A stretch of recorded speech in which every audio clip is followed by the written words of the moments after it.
Yo, it's Nathan Seelove from Oakcroft Films, and I'm here to talk to you about breakups. Before I get started here, I'd just like to put in a little disclaimer.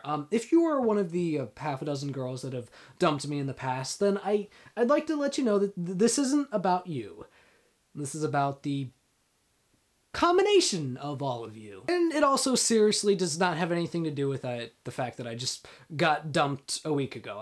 I've been planning this for a while. Statistically, 1 out of 2 marriages end in divorce, and in marriages you actually do make vows that say, be together forever, so as you can imagine, the statistic rates for, in high school that last is...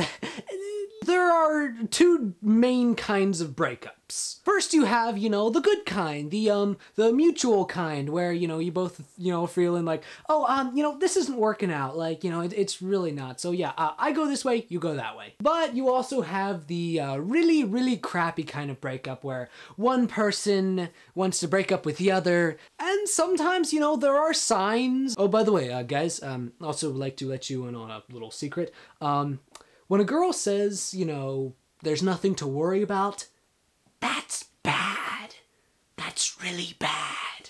And the more they say it, the more likely they are going to dump you the next time they talk to you. Also, you have the, those other kind of breakups that, they don't really give you any clear signs of it, or anything like that. They don't imply it, and, they just dump you out of the blue one day, don't really give any reasons, and then, have a new boyfriend a week later. Not naming any names, of course, but, it leaves you for the next few months looking like this. You broke my heart! But we are not talking about that. So it'll usually start with something like, she calls you after a few days of not really texting you, and the tone of voice will sound something like this. Hey, can we talk? And even if you know that tone of voice, you hear it, you've heard it so many times in the past, you still try to pretend that you don't. She'll start this conversation with giving a bunch of compliments,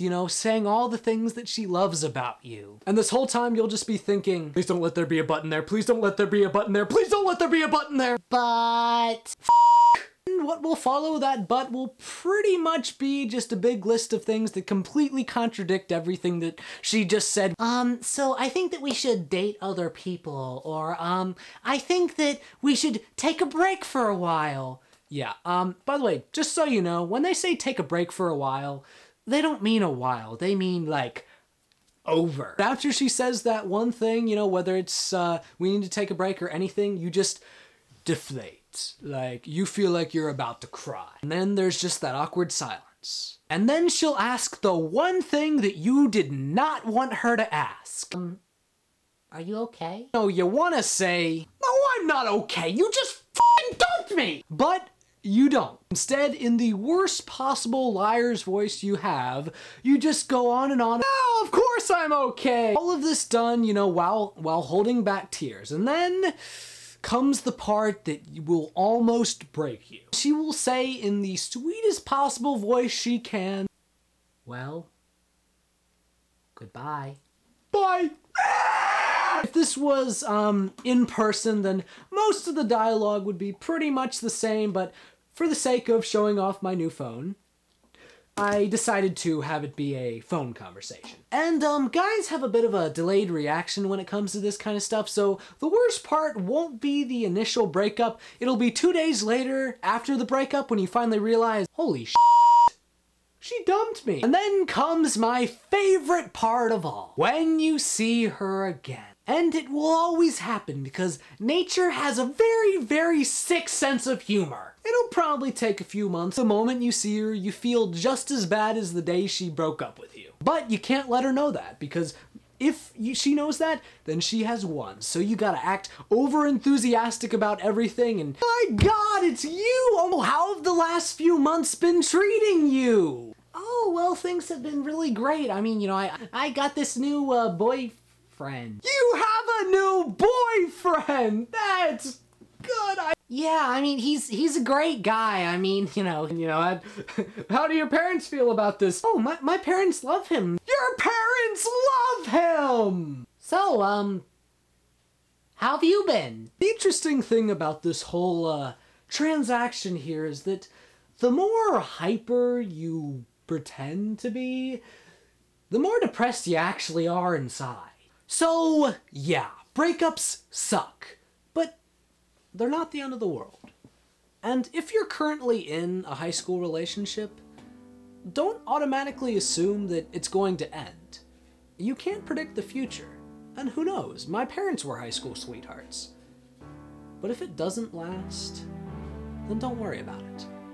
Because you're still young, and you have plenty of time to meet that one and only someone. It's never too early, and it's never too late. And don't ever be afraid to take a risk.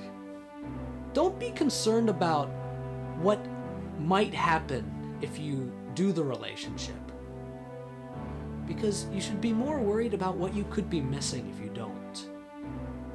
I don't regret any time that I've ever said yes to a girl asking me out, or that I've ever asked out a girl myself. And if you are one of those 8 ex-girlfriends, then I'd like to say that I'm sorry that it didn't last, for whatever reason. And I hope that all of you find a great guy that can satisfy your dreams. And in the meantime, I'm just going to lay back and enjoy life. Because whoever's out there for me, whether I haven't met them yet or I've met them and I just don't know it, they'll come around eventually.